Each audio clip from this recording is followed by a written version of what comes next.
Salve, salve, amigos e amigas, bem-vindos a mais um papo, mais uma conversa aqui do Inédit Brasil, 12º Festival Internacional do Documentário Musical. Eu sou Marcelo Alite, diretor artístico do festival, e hoje bato um papo muito bacana com os diretores e também com os protagonistas do filme Nada Pode Parar, os Autoramas, dirigido por Bruno Volzella e Manuel Magalhães. Salve, salve, Bruno, salve, salve, Manuel, e salve, salve, Érica Martins e Gabriel Tomás. Bem-vindos a esse papo, mais um papo desses online aqui no Inédit. Oi, Marcelo. E aí, galera, beleza? Muito obrigado Show. aí pelo Inédit, festival maravilhoso, nossos diretores aí maravilhosos também, nosso sucesso filme, muito obrigado. Que lindo. Estamos muito Obrigado, felizes galera. com a repercussão. É bacana participar também, porque a gente já é super fã, né, do festival. E Marcelo sabe disso, né? A gente acompanha todo ano. Então agora poder estar participando também, né, com o filme do Autoramas é demais. É muito legal, realmente, assim, o filme está tendo um sucesso muito grande, assim, a procura é enorme, assim, sem dúvida um dos filmes mais vistos do festival até agora, e muito bacana. Eu queria perguntar pro Manuel e pro Bruno como é que surgiu essa história, como é que surgiu esse projeto de fazer um filme focado nesse disco do Autoramas, ou seja, mais do que você contar a história da banda, vocês optaram por a gravação desse disco Nada Pode Parar, os Autoramas. Vamos lá. A gente começou essa ideia porque, na verdade, como uma ideia de série, né? Não era para ser exatamente só esse filme. Era para fazer uma série com a história da música independente brasileira, mas a gente achou que até para nossa geração era importante começar com os Autoramas porque é a banda da nossa geração. É a banda que atravessou a mudança de tecnologia. Hoje mesmo eu estava pensando, em 2003 não existia nem o YouTube. Sabe? Olha a diferença, parece um mundo que é um mundo que não é o mundo de hoje. Vendo o filme, a gente sente isso. Era outro mundo. Então, eu acho que esse disco marcava tanto essa mudança que era uma história que, logo quando a gente pensou, teve a ideia, vamos contar a história da música independente brasileira, a gente pensou, primeiro a gente tem que contar o Nada Pode Parar os Autoramas, porque é o que a gente conhece, é o que a gente vivenciou, eu e o Bruno somos músicos também, então, sempre foi uma referência para a gente, são coisas que estavam no nosso imaginário. E a história desse disco é incrível, né? Hoje, assistindo o filme, todo mundo que vê fala, cara, que vitória, né? Que batalha mesmo. E esse nome, eu sempre achei esse nome sensacional. Nada pode parar os Autoramas, porque é o que o Gabriel fala no filme. É reiterado, é um mantra, você repete, nada pode parar os Autoramas, nada pode parar os Autoramas. Cara, isso é um símbolo de uma batalha incrível mesmo. Então, acabou que, como a gente começou até a produzir a série, chegou a assinar com o canal, só que tudo parou no fundo setorial do audiovisual, né? Tá lá parado, ninguém sabe quando isso vai andar. Então a gente falou que não dá para ficar com isso parado, a gente tem que lançar o filme dos Autoramas para as pessoas conhecerem, né? É isso aí. E acabou que o título do disco acaba servindo para o projeto também, né? Porque nada pôde parar, o nada pode parar os Autoramas. Assim. Tava tudo engavetado para a gente também, mas, cara, vamos fechar isso num curta, vamos mudar essa edição e vamos botar na rua, porque as pessoas precisam saber mais sobre o disco, né? É uma história legal. Gabriel, e você, de tudo isso, o que você se lembra, sabe, de toda essa gravação do Nada Pode Parar os Autoramas, assim, o seu depoimento no disco, assim, bom, você contando histórias é realmente sensacional, né? Assim, é um cara único para contar histórias, você tem os casos mais engraçados do rock do Brasil, assim, é incrível. Você conta a história, mas, assim, rever isso depois de um tempo, porque, assim, quando o filme apareceu aqui no Inédit, a gente conversou, você falou, cara, gravaram já faz um tempo, nem sabia que estava pronto, né? E você queria saber de você aí, como você recebeu tudo isso? Cara, pois é, primeiro eu queria dizer o seguinte, foi muito bom poder contar histórias sobre nós mesmos, porque eu não ia receber nenhuma ameaça de processo. Então, assim, eu já contei história sobre muita gente, sei de histórias sobre muita gente. E, aliás, nunca fui processado também, Bom, mas assim, eu sei contar muitas histórias mesmo. Até engraçado, a gente estava falando a gente vai desenvolvendo coisas assim na vida, realmente a galera me pede para falar e coisa e tal, e aí eu desenvolvi um negócio de falar assim. Eu acho que no filme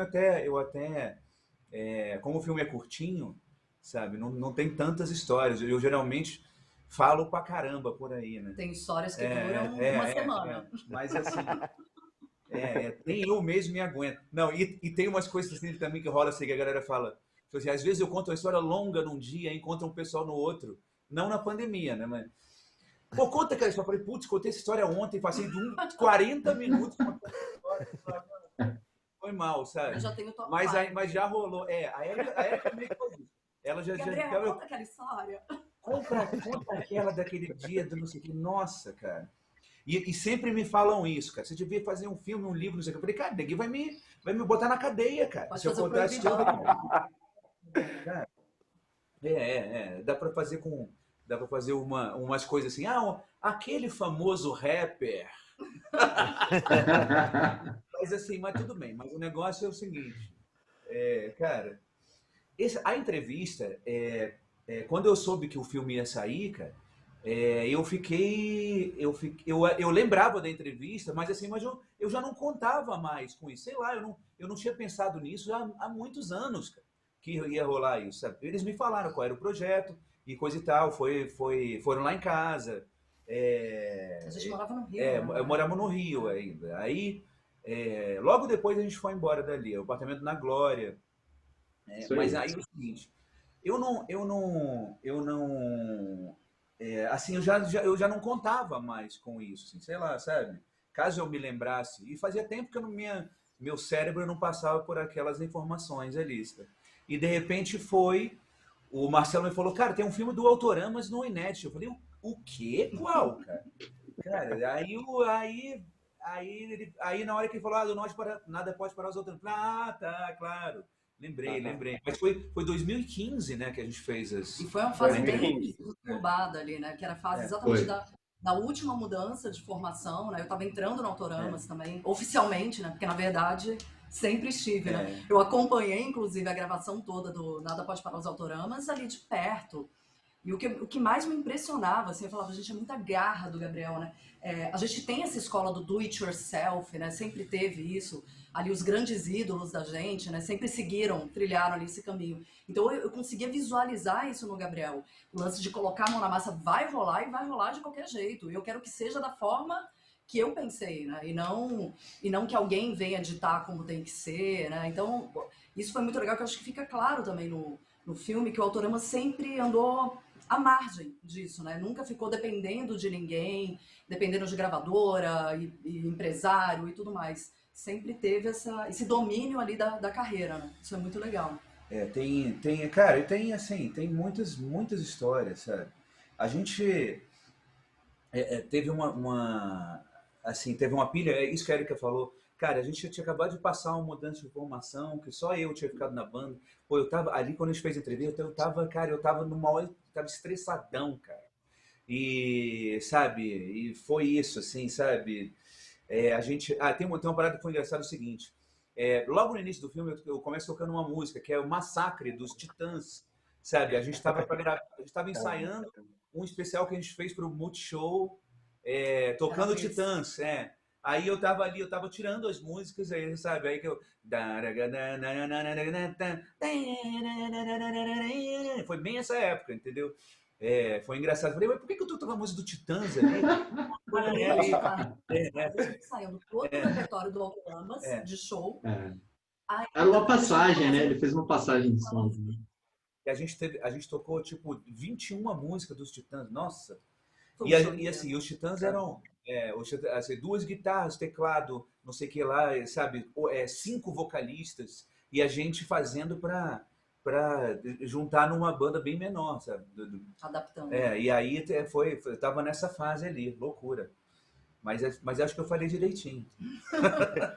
Foi ótimo, realmente foi ótimo. E das histórias que você conta do disco, que mais me chama a atenção é como esse disco, de certa forma, foi gravado em vários estúdios. É quase uma coxa de retalhos. Ele é uma coletânea de certa forma, que é gravado umas músicas em um estúdio, outras músicas em outro estúdio, outras músicas, conseguimos não sei o quê, estamos gravando aqui. É incrível, assim, que realmente só você dizendo no filme é que dá para notar que existe diferentes gravações, né? Porque assim, quando você escuta o disco, ele passa reto. Tem uma pilha que foi o seguinte, as primeiras gravações que a gente fez foi Você Sabe, Bom Veneno e Rei da Implicância. E foi bem na época que eu comecei a namorar com a Érica. Não, com o Rafael, na DEC. Do Trilha. Rafael, Essas músicas seriam para uma coletânea, que eram de bandas que estavam sem gravadoras e tal. E acabou que eles lançaram só uma música naquela coletânea Super Rock. Eu conto isso aqui aparece isso. E aí foi o seguinte, cara. Aí logo depois a gente fez com o Trilha. E aí depois disso eu não estava mais conseguindo. Ficou um tempo. A gente ficou tipo uns 6 meses sem gravar nada. Que eu não, assim, rolou isso e eu não estava conseguindo mais nada. Era meio na amizade. O Trilha, por exemplo, ele era casado com a Fifi, que era baixista da Penélope, que era a minha banda. Então, a gente estava convivendo no estúdio. O Trilha estava participando da gravação do último disco da Penélope. Sim. Então, estava convivendo. E aí o Trilha chegou pro Gabriel e falou, cara, eu quero gravar algumas coisas do Autoramas.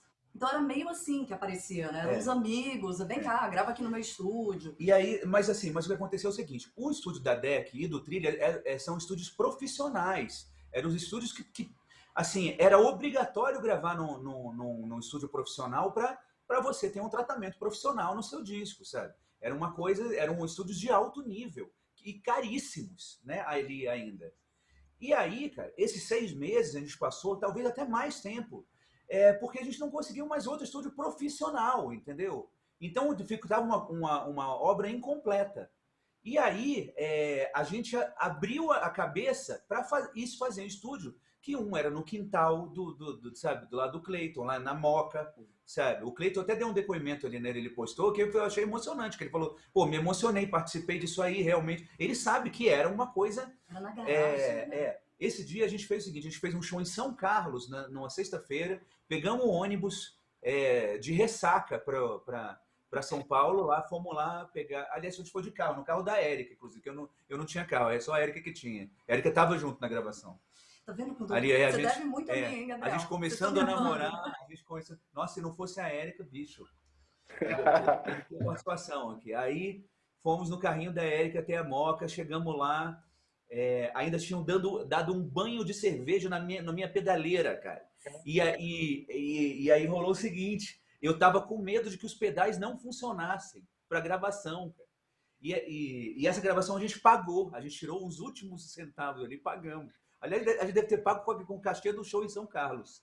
Aí chegamos lá, aí gravamos, e era uma coisa muito...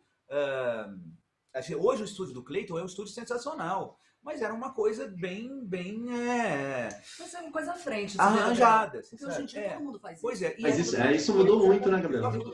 O que acontece que é contado ali no filme? A gente abriu a cabeça, sabe? A gente, por 6 meses, eu tinha, sabe? Tinha que arrumar uma solução, cara.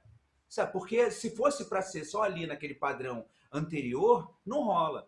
E aí depois eu falo, cara, a galera vai sentir a diferença entre os estúdios profissionais e os que não são. E aí eu conto ali, a gente achava que a galera ia crucificar a gente. Não, cara, não teve diferença. Isso então, cara, abriu a cabeça para sempre. Porque nunca, assim, foi uma barreira quebrada para sempre, sabe? Porque hoje todo mundo faz, os discos mais elogiados são feitos em casa, nos quintais, nas garagens, até mesmo muito melhores do que... No Brasil, então, tem uma coisa que é o seguinte, os grandes estúdios, as bandas de rock entravam lá e o som saía totalmente pasteurizado, sabe? Mesmo som de bateria. Sabe? Aquele som de bateria, então era sempre o mesmo. 90, E os técnicos, sabe, que trabalham já há décadas, sempre fazendo aquela coisa. Então, sabe, tudo isso foram quebras de barreiras. Assim, essa coisa... eu lembro, assim, as fotos de divulgação que a gente fez do disco, rolou o seguinte, cara, eu não sei se eu contei isso na entrevista. Não, acho que não. Cara, a gente era o seguinte, cara, as fotos, para fazer as fotos era o seguinte, Eu não sei se você viu, a gente num estúdio daqueles de foto de família que tem no Rio de Janeiro, em Copacabana, um monte. Com fundo azul, não é? Com fundo azul? Oi? Um Não fundo entendi. azul, não é? Um fundo azul? Era um fundo branco, com aquela, É, sabe, branco. dois guarda-chuva de luz, assim, sabe? Né? E aí, cara, era o seguinte, naquela época, para fazer fotodivulgação, tinha que comprar o filme, revelar o filme, achar um fotógrafo que a gente não tinha grana para pagar, sabe? O fotógrafo acertar nas fotos, aí a gente escolher o contato das fotos para que hoje em dia é tudo muito mais fácil. Era assim, isso era um processo caro também, cara. Era um preço de uma gravação, cara. E aí, cara, na hora que a gente fez o negócio todo, que a gente fez a parada toda, cara, as fotos do encarte são as fotos dos shows que a gente tinha feito no Japão, cara. E aí, ali, o Barrão, que era meu cunhado na época, olhou as fotos e falou, pô, eu posso fazer as fotos ali. Ele só fez porque ele gostou das fotos. E aí, para fazer foto de divulgação, não dá para pôr foto ao vivo. E aí um dia eu tava passando em Copacabana e a caraminhola ali, né, como é que eu vou fazer? O que eu vou fazer? Cara, aí passei no negócio de foto de família, olhei, perguntei quanto é que é para tirar. Ele, se você conseguir 8 cópias, para 8 cópias dava tipo, sei lá, uns R$ 80, o que seria hoje. Falei, pô, beleza. Falei, pô, mas 8 é muito pouco. Eu tenho que mandar para o Jornal do Brasil, para o Globo, para a Folha de São Paulo, para não sei o quê, deixa eu fazer as contas. Aí eu falei assim, não, se o senhor fizer aí 12 cópias, você não faz? Eu faço por uns 85. Então tá bom, galera, vamos lá no negócio da foto de família. Cara, o bacalhau, quando chegaram, eles não acreditaram. Aí assim, cara, é isso que a gente vai fazer? É isso. Cara, e aí quando eu mandei, cara, a foto, cara, quando eu mandei a foto, todo mundo falou, percebeu o que era, e todo mundo respondia, genial, genial, genial. Eu quase chorava, assim. Cara, e saiu até na Playboy a foto, cara. É verdade. Assim, Com ou sem roupa? Saiu na Playboy. O negócio da foto de família. O Zé Flávio fez a matéria para Playboy. Eu tenho a Playboy. Playboy da Babi. Lembra? Genial. Escuta, Manuel e Bruno, como foi a questão do trabalho de material de arquivo, né? Porque, assim, claro, tem uma grande entrevista com o Gabriel e depois tem uma série de outros materiais que ilustram o filme. Como é que vocês pegaram todas esse material? Como é que vocês decidiram trabalhar isso? Foi muito complicado, Marcelo, porque isso é uma das penas dos vácuos, eu acho que tem nesse momento, que, por exemplo, o arquivo tinha muita coisa da MTV que os autoramas tinham participado. Por exemplo, o Rei da Implicância, a gente usa uma imagem do YouTube no filme, porque não tem esse acervo, ninguém tem acesso, não consegue. Com a Abril está tentando tratar isso, então muita coisa que poderia ter sido usada no filme não foi. O Gabriel cedeu muita coisa para gente de imagem, de foto e tal, e até aquela imagem do Japão que aparece no final, ela é muito mais ilustrativa até, porque é um show anterior ao Nada Pode Parar os Doutorandos. Acho que é 2002, né, Gabriel? Mas foi real, porque ali a gente já tinha gravado, você sabe, Tá. o Rei da Implicância. Nesse show que aparece, a gente tocou, você sabe. Era uma música inédita Então que saiu, sabe? É a turnê das fotos que o Gabriel Faz citou. totalmente parte do processo. Não é nada de ilustrativo, não se deprecie. Não, a gente teve, foi isso, mas é porque a gente pegou dos próprios autoramas essas imagens, por exemplo, do Japão. Então teve uma certa dificuldade, mas eu acho assim, até que pro resultado final acabou com o material do Gabriel, as pesquisas de fotos que a gente fez, a gente contou com uma ajuda das pessoas cedendo, né? Então acabou que deu tudo certo. Bruno pode falar melhor sobre isso. É uma época que não era tudo documentado como hoje, assim, também, né? Muito difícil, né, cara? Muito, muito diferente, na verdade. Assim, hoje, qualquer banda que você for fazer um documentário vai ter tudo filmado, 300 mil apresentações. Não era a época da selfie, assim, que nem hoje. Tá certo. Não, realmente, porque tem imagens muito bacanas ali. E, assim, eu sei que o Gabriel é um grande colecionador assim, das imagens, e claro, assim, ao ser uma banda independente, o arquivo é ele mesmo, né? Ou seja, assim, a própria banda Sim. acaba sendo fazendo o seu próprio arquivo, né, Gabriel? É isso aí. Hoje em dia Outras coisas. eu nem coleto mais as coisas, porque tá tudo na internet. Eu vou lá e procuro e acho, sabe? Mas naquela época era isso. Eu já fui em arquivo de jornal para pegar um jornal que eu não comprei do outro dia, sabe? Já fiz isso tudo. Mas as matérias de jornal são bem legais, assim. Eu acho que é uma das ilustrações. O Gabriel mandou um monte, mandou até aquelas do Japão também. E isso eu acho que deu uma coisa bem ilustrada. Eu só sinto falta do filme de ter mais imagens da banda tocando. Quem dera se a gente Sim. pudesse, por exemplo, ter um acervo da MTV, coisas assim para colocar. Porque quando toca o Rei da Implicância, eu adoro no filme, porque eu falo, cara, a banda tocando é muito bacana de ouvir. Acho que várias pessoas falaram isso, pô, tô cantando Autoramos aqui vendo filme em casa e tal. Então, é bacana pra caramba, né? Questão de roteiro, a roteirização, vocês preferiram se basear diretamente na entrevista? Como é que vocês roteirizaram isso? Que critérios vocês Eu, usaram?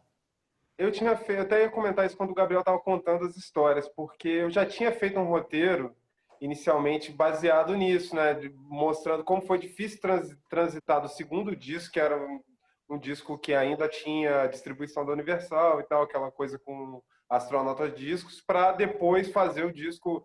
Eu sabia mais ou menos a história, então eu organizei desse jeito. Só que o Gabriel falando foi perfeito, porque ele contou a história, tudo que eu tinha pensado, é assim que deve se contar a história. O Gabriel contou exatamente com todos os detalhes, com inclusive tudo que a gente não sabia, que é esses detalhes. Fomos primeiro no Rafael, gravamos essa e essa. Depois fomos. E ele esquematizou tudo de um jeito tão organizadinho, ele tinha na cabeça dele tudo tão organizado, e que depois, quando a gente assistiu, falou: perfeito. Na verdade, só a entrevista do Gabriel já cobre a história inteira. Aí o resto é só colocar as falas e tal. Porque, engraçado que o Gabriel é o personagem perfeito para participar de um documentário. Que ele ainda faz as falas para pontuar. Por exemplo, aquele final, ele falou: que é isso? Nada pode parar, os autoramos. Mostra, sabe? É perfeito para fazer. Já tava com tudo esquematizado ali. E os outros músicos completaram bem também, né? A galera da formação verdade. antiga, da época, o Bacalhau, a Simone. Tem algumas coisas, inclusive, que eles se complementam, assim, que eles contam a história da Simone começar a compor, que foi uma coisa que o Gabriel botou a pilha nela, teve todo um processo, ali, uma terapia para convencer, aquela história ficou muito bacana também. Assim. Que é uma parte até engraçada, né? Descobriu que o ponto de vista da Simone era bem parecido com o dele. Né? Verdade. Ou seja, que o roteiro praticamente é do Gabriel. Pois é, na verdade o Gabriel já veio com o roteiro, parecia que a gente tinha discutido, porque ele já sabia exatamente o que falar, foi muito bom, assim, acho que facilitou demais. Até para isso, para criar esses diálogos que tem no filme, tem essa conversa da Simone com ele, que praticamente eles estão falando a mesma coisa. Ah, porque cantar em inglês, não sei o que, cantar em português, eles se complementam, falando o mesmo assunto, né? Muito isso bom. aí, velho, na época foi chato pra caramba, bicho. Cara, porque, tipo assim, eu chamei a Simone pra tocar porque eu curtia o lance que ela fazia, cara. E tava ali a parada, e a gente tinha conversado isso, pô, Simone, você podia fazer. E ela sempre se mostrava aberta a fazer o lance, sabe? E aí, de repente, eu comecei, pô, Simone, cadê as tuas coisas, cara? Aí ela começou a radicalizar, não vou fazer, não, que não sei o que, parará. Só que aí ela mesmo fala no final ali, porque eu acho que ela se sentiu, sei lá, como eu fazia as músicas e entregava as músicas, e a galera curtia as músicas que eram quase sempre em português, ela se sentia tipo assim, não, a concorrência tá braba, sabe? Acho que é uma coisa também para te admirar como compositor. Né, Pelo contrário, eu abri, eu falei, poxa, cara, não, velho, pode fazer, tá aí, vai rolar. Tanto que as músicas estão no disco, certo? Não tem dessa, assim, sabe? E tipo assim, e se isso não tivesse rolado, seria uma coisa que eu me sentiria mal a minha vida inteira. Porque, pô, parece que eu fechava a porta para os outros compositores, pô, sabe? Sabe, o jeito que ela pensava parecia isso, cara. E para mim, pô, velho, Tá ali o negócio todo. Eu te chamei para você fazer isso, aí na hora que a gente está junto fazendo, você resolve tirar o time de campo e me deixar no negócio. Pô, Tem até composição Não, minha. mas uma das coisas... Tem música da Érica, é verdade. música de amor. Música de amor. Foi a primeira parceria da gente. Antes da gente começar a namorar, o Gabriel levou num show da Penélope e é até hilária a história, né? Que ele chegou com um CD, ele falou, olha, fiz essa música, eu queria que você colocasse a letra, porque eu acho legal, você como letrista também. Aí eu achei, pô, que legal, né? O cara valoriza as meninas demais, é isso aí. Que bacana. Pô. Aí saí do show, foi um bom chavecão, né, Gabriel? Não, mas foi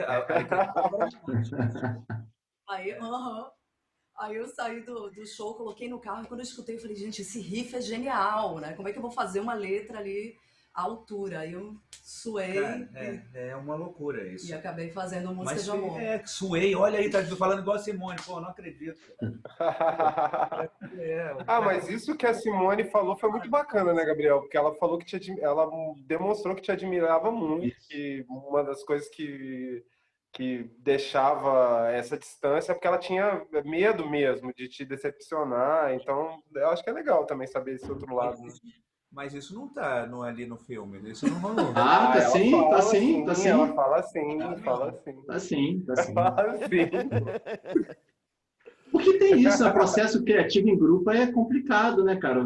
Quando tem um cara que faz a direção artística muito boa e tal, você tem que apresentar um negócio para ele, você se sente desafiado, assim, né? Cara, mas mas eu sempre incentivei, cara. Sim, Existe uma coisa também que é o seguinte, cara. Todo mundo aqui, eu vou explicar para quem estiver vendo a entrevista. Todo mundo aqui também sabe que você começa a produzir. É muito louco assim, uma banda. Só vou continuar na banda. O primeiro disco é a coletânea da sua vida inteira, sacou? Que tá ali. Você coloca o the best que você fez na vida inteira no primeiro disco.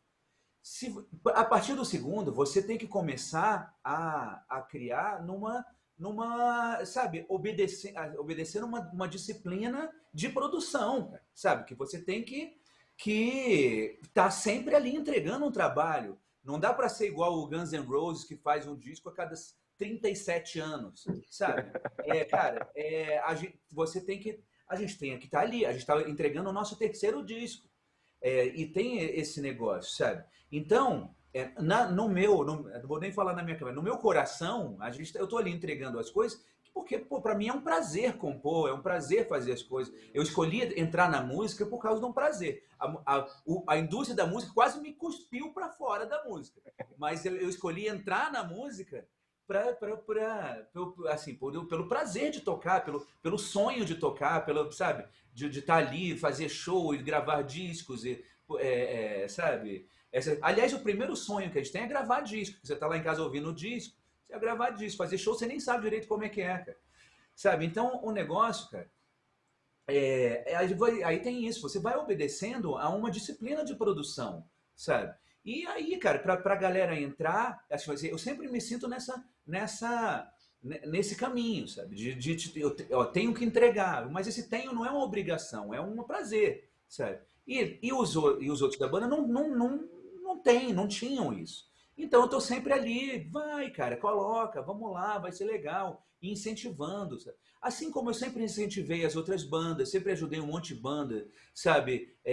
Já fiz um monte de coisa, eu faço um prêmio musical hoje em dia para fazer isso. Para mim, o prazer é ouvir a música, ter um monte de música, ter um monte de coisa rolando. Você não foi super aberto. Cara, não Outro tem, dia, não tem a gente dessa. agora na quarentena, o Gabriel achou uma letra minha numa gaveta. Ele, opa, deixa eu fazer uma música com essa letra. Pegou, já fez a música. Você é tranquilo, você é aberto pra isso mesmo. Pois e tipo, cara. ele acha que não pode ser perdido. Pô, por que essa letra tá aí esquecida, né? Como assim? Ela tem que virar uma música, né? Vamos transformar. Pra mim, assim, sinceramente, você tá falando ali que ela admira e tal, eu agradeço, fico orgulhoso e tudo, mas pra mim parece que, tipo, e como eu conheço ela, pra mim parece que era tipo assim, pô, vou fazer um negócio aí, você vai me zoar com a minha cara na estrada, paraná. Cara, nunca fiz isso. Isso não é verdade, sabe? Assim, eu tava fazendo sempre como um incentivo, como uma coisa, pô, cara, tá aí, vamos lá, vai ser legal, contribui, que pra banda vai ser ótimo, sabe? É essa que é a parada. Tanto é que ela só entregou 2 músicas pro terceiro disco, cara, sabe? É isso. Ó, se você for ver, cada disco tem 14 músicas, são 42 músicas, são 40 minhas, quer dizer, tem as outras coisas, sabe? Mas aí é isso. Eu acho legal uma outra parte também que fala quando fala do Bom Veneno, que é ali do Renato e do Nervoso e Ah, tal. verdade. Aí no final entra a versãozinha bem levinha da Nina Becker, cara. Cara, é hilário isso, cara. Mas é muito doido como, né, como a música pode seguir tantos caminhos, né? Muito legal. Agora, a primeira versão, quem gostou primeiro fui eu, hein? Pra você ver É como verdade. os compositores do Brasil. E que é O mais pessoal, legal, né? o pessoal Vou tinha falar a deixado lá na verdade. gaveta, igual a Érica, pô. Deixou a música lá na gaveta, não pode. Não. Eu sempre compus muito com o Renato. E aí o Renato um dia me mostrou essa. Ele tocou e falou assim: essa música aqui tá ruim. Falei, pô, toca aí. Só tem isso? Não, tem umas partes aqui. Até o Nervoso ajudou, nem o Nervoso deu jeito. Falei, com o quê, velho? É boa essa. Você acha? Sabe, e o Renato é mal-humorado pra caramba. Aí, cara, falei, pô, velho, põe aí, grava. Aí ele gravou numa fita, né? Também outra coisa da época. Não tinha o gravador do celular. Cara, eu vou te falar, quando a gente gravou Você Sabe, eu nunca tinha tido um celular na vida. A Erika lembra disso, cara. Ó, Por isso você ficou sem chave, tava né? com o computador tipo um mês antes. Cara, Vocês podem ver que Se nada mudou. tivesse celular, não ficava preso na portaria, né? pois é. Não, e eu, Mas eu não falei. uma história, Na hora boa do Você eu tive ideia Sabe. de falar, é que eu esqueci minha chave na casa da Érica, né? A gente tá começando a namorar. Então, é exatamente isso. Eu ia falar É, sobre isso, que a Erika tá falando sobre o Música de Amor. O Você Sabe você fez para ela também, né? com O disco certeza. inteiro, né? Aquela Mano, história toda é sobre isso. é, É sobre isso. no auge da paixão, nossa. Já foram quantos dias?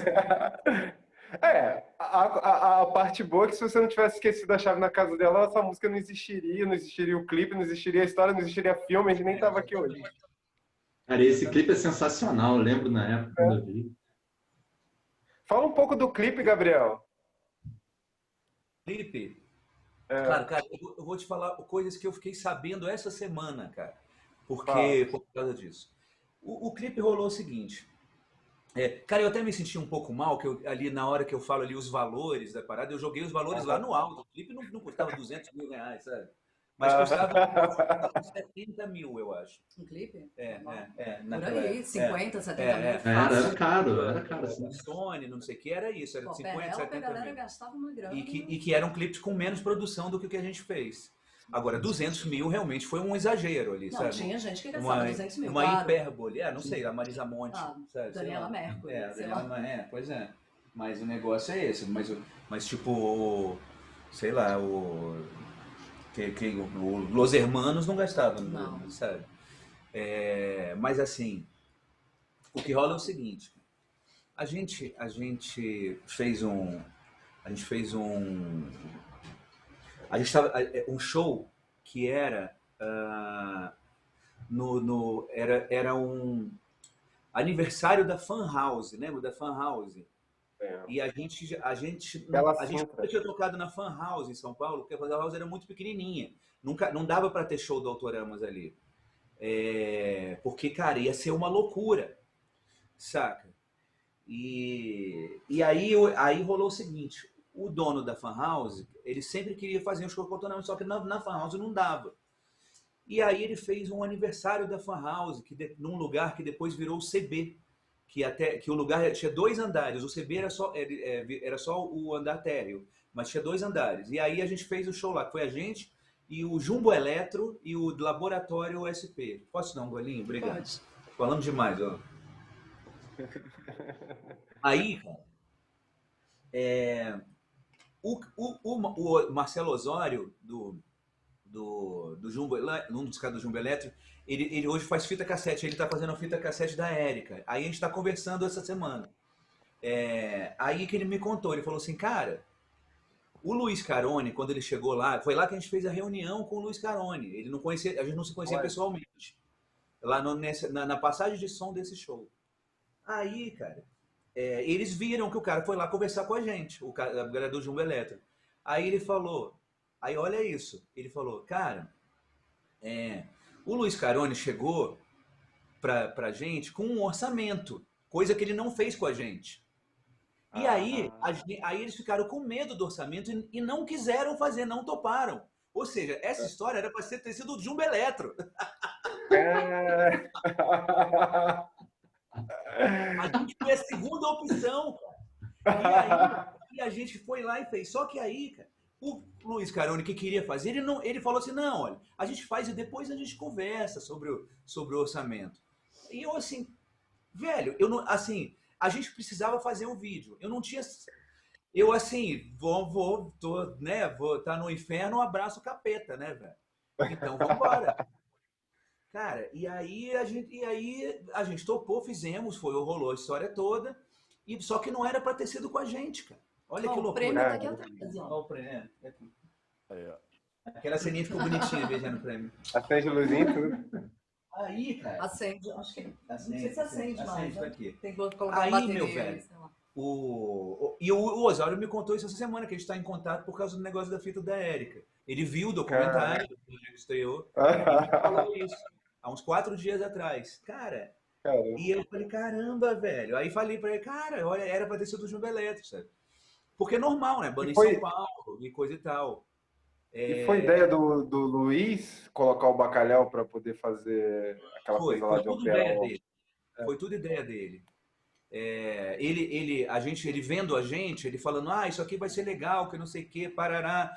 O negócio do cabelo da Simone vai ter que dar um jeito no não sei o que, sabe? Ele já tava, tudo certo. Como é que chama aquelas paradas que o cara já desenha tudo ali? Como é que Storyboard. Isso. Storyboard. Isso. Cara, e ele estourou depois, né? Não, ele virou. Você lembra aquele cara do. O que era o detetive virtual, sei lá? Que dizia o que era verdadeiro ou falso na internet. Então, era ele, cara. Que ele sabia. Ele que faz detetive virtual? Rola até hoje, né? Nossa, outro dia eu fui comer um hambúrguer em São Paulo e aí eu encontrei, ele tava lá dentro. Falei, pô, e aí, Luiz, não sei o que, parará. Aí tudo ele meio que falava assim, mas eu não faço mais videoclipe não, viu? Gente, pra gente encerrar, cara, esse disco significou uma mudança geral na carreira dos Autoramas, né? Ou seja, Autoramas hoje continua sendo uma banda independente, talvez das bandas mais ativas no panorama musical brasileiro, faz turnês na Europa todo ano, enfim, tudo isso acabou, toda essa história desse filme acabou, enfim, gerando uma história muito maior e muito mais trepidante dos Autoramas, né? Queria que vocês fechassem isso assim com assim, esse ciclo que se iniciou depois desse filme. É legal você falar isso, Marcelo, do negócio do independente. Nessa época que a gente gravou o disco, ser independente era quase um xingamento, cara. Era assim, o independente era sinônimo de amador, sabe? E hoje em dia já não é mais assim. E a gente sofreu muito preconceito disso, assim, preconceito, assim, não do público, isso que é engraçado, sabe? O público não estava nem ligando para isso. Era dos nossos colegas, das pessoas que mais nos deveriam respeito, sabe? Por uma questão de igualdade. Essa galera que detonou a gente total. Pô, tem gente que eu não consigo nem olhar a cara até hoje, assim, sabe? Que, cara, e essa coisa do independente, o que rola que é isso, a gente e outros artistas que vieram um pouco depois, sei lá, o Vander, o Ludov, sei lá, e mais uma série de coisas de outros gêneros, os festivais independentes, transformaram o independente em uma palavra legal, sabe? Até ali, cara, era um xingamento, cara. Assim, não era você, a pergunta não era você é independente, a pergunta era você ainda é independente, sabe? como se fosse um sinônimo de início de carreira, sabe, de demo, sabe? Alternativa. Né, sabe? E hoje, cara, eu sinto o maior orgulho em falar, sou independente, sim, cara, é legal, fazemos nossos lances, a gente pensa nas coisas todas, e agora com prazer, não como no desespero, sabe? Então, cara, Isso que o Gabriel, isso que o Gabriel falou é a ideia do que é o filme e do que era a série que a gente queria fazer. É como essa mudança de paradigma, porque nessa época, isso que o Gabriel está falando, as pessoas olhavam, parecia que você tinha que ser independente, era batalhar para um dia ser dependente. E ali os autônomos, eu acho que mostraram que, cara, não, ser independente é construir a nossa carreira, a nossa vida desse jeito, dessa forma que a gente pensa, essa é a nossa, sabe, essa é a nossa produção. E, na verdade, isso eu acho muito legal ele falando, olha, tem um espaço aqui em que a gente é bem recebido, a gente é bem tratado, e no outro a gente, sabe, fica apanhando de graça. O que você vai querer? E isso é muito, isso naquele momento, você pensa 2003, era visionário. Entender que talvez existisse um outro caminho e que tudo bem ser assim. E que você poderia sobreviver dessa forma. Eu acho que é um exemplo, né? O Scott fala isso no filme, é construtivo, né? De alguma forma é difícil, foi muito difícil, todo mundo sabe que foi difícil, mas é uma vitória, né? É uma vitória simbólica, eu acho. Hoje em dia, as pessoas pensam diferente porque também isso aconteceu. E eu acho que o filme hoje é celebrar isso, né? Isso é uma coisa que é visível. O carinho que as pessoas têm pelos autoramas é uma coisa que eu acho que o filme só celebra. No fim, é todo mundo comemorando que bom que as pessoas gostam dos autoramas, que tudo deu certo, de que essa fase passou e que hoje se pensa diferente, né?